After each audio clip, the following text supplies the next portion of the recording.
сәлем, тағдырлар арнасының тыңдармандары. Менің каналыма қош келдіңіздер. Маған тіркеліп лайк басуды ұмытпаңыздар. Күйеуіне өзі таңдап жүріп тоқал әперген бәйбіше түбінде өкініштен бармағын істеп қалды.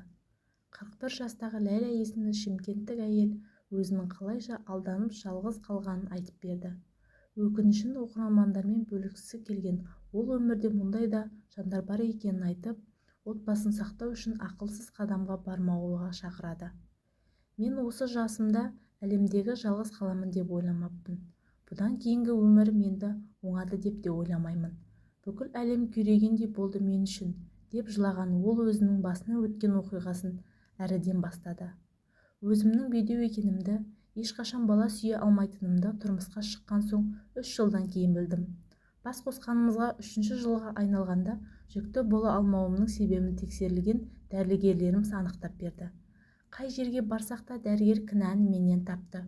Сүйіп қосылған күйеуім менің қайғымды жеңілдетуге барын салды. Екеуміз ғана өмір сүре беретінімізді, мені ешқашан тастамайтынын айтып ант су ішті. Расында ол мені тастаған жоқ. Мені бала туып бере алмайтын әйелін бәрінен қорғады. 20 жыл бойы менің кемшілігімді бір ретте бетіме баспай, керісінше алақанында салып аялады. Осындай жанға бала туып бере алмағаныма мен одан сайын іштей жегідей жейтінмін.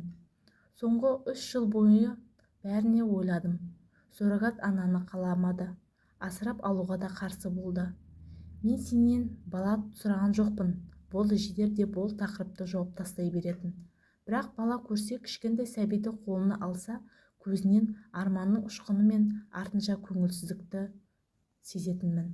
Әсіресе біреудің перзентін дүниеге келсе, сол жаңалықты естіген күні үнсіз қалатын көздерін көп байқайтынмын. Осы жайттар мені тәуекелге бел байлатқызды. Күйеуімнің көңілін аулап, өзіне қарата алатын қызды өзім таптым, деп біршама үнсіз қалды ол. Ләйла өзінен бірге жұмыс істейтін жас қызды үйіне жиі ертіп апарып жүрген. Айтуынша, ол өзінің жас кезіне қатты ұқсайды екен. Тіпті дене пішініне дейін менен айнымайтындай қыз. Маған әпкелеп, жік-жапар болатын оның ең алғаш қонаққа бірге барғанда күйеуімнің өзі ұқсатты. Мінезі сен сияқты екен деп, жол бойына сол қыздың әңгімелеп келген оған ұнағанын қызғансам да білдірмедім. Оған сәби сыйлау деген мақсатым қызғанышымды тұншықтырды. Содан кейін әрнені сылтауратып Фариданы үйге жиі шақыратын едім. Ләйланың айтуынша, күйеуін баурап алуға да Фаридаға өзін ұсынған. Басында қарсы болып өкпелеген қыз кейіннен көніпті. Екеуміз ажырамас дос, құрбы боламыз деп серттестік. Некелеп, адал жолмен ежелгі салтпен екінші әйел етіп алуға уәделестік. Одан кейін күйеуімнің өміріне қуаныш әкелер, ізін жалғастырар ұрпақ сыйлауды ғана талап еттім. Екеулеп күйеуімді де көндірдік. Бұған тек өзім төркінім ғана қарсы болды. Анам осынша шырылдады. Одан да ажырасып кеткенім дұрыс деп осынша айтып еді. Бірақ мен күйеуіме сүйген жарыма сендім. Жұрттың бәрі менің бұл қылығымды әңгімелеп жатты. Біреу батырлыққа теңеді, екіншісі аяп мүсіркеді. Мен барынша күшімді жинап ол сынақтан да өттім. Үйімізге Фариданы алып келдім. Бар жасауымен жоралғысымен келген екінші әйелмен бірге бір шаңырақта тұрудың қандай азап екенін айтпай-ақ қояйын.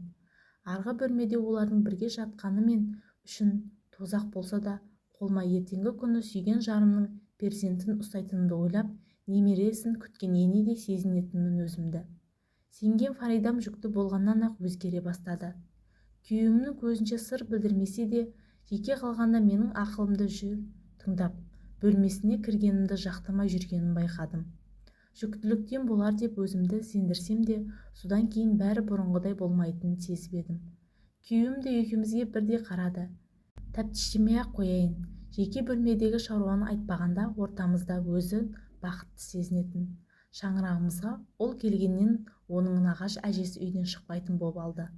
Баланы күтіп баптаудың өзі міндеттеме алсам да, маған сенбейтінін ашық айтты.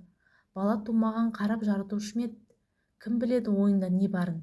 Дегенде өзім үйімнен өзім шығып кете бердім. Әу баста алдарынан өзім өтіп, өзім алып келгенде әңгімелері ондай емес еді. Мұндай кірбіңнің ең соңында жарылар белгісі емес пе? Бала үшін ұрыс болды үйде. Сондағысы менің балаға қарағым келгені. қолыма ұстап жұбатқым келгені себеп. Фарида менен қызғанып бар уәдесін ұмытты. Бұрынғы ізетінен дым да қалған жоқ. Мені ашықтан ашық ренжітіп, қарсы шыққан күйеуімді баламен боп салады. Болмашыдан ұр шығарып баласын алып төркініне кетіп қалатын да қайтпай жатып алушы еді. Сөйтіп жүргенде екінші сәбиіне аяғы ауырлады. Тағы бірде ешкімге айтпастан төркініне кеткен ол маған хабарлама жазып жіберіпті. Егер сізбен ажырасып маған заңды үйленбесе қайтпаймын деп. Іште мен оны да күткен сияқтымын. Таң қалмадым. Сөйттім де ажырасуға арыз бердім.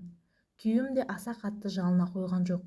Әрине 45-ке келгенде көрген баласы мен дүниеге келгелі отырған екінші перзент үшін кімде болса сөйтер еді.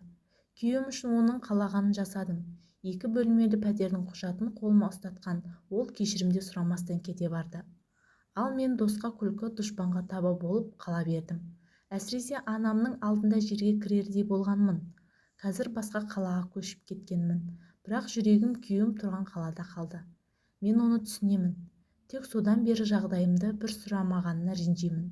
Бақытты қолдан құрап берген өзім болған соң ішім удай ашиды.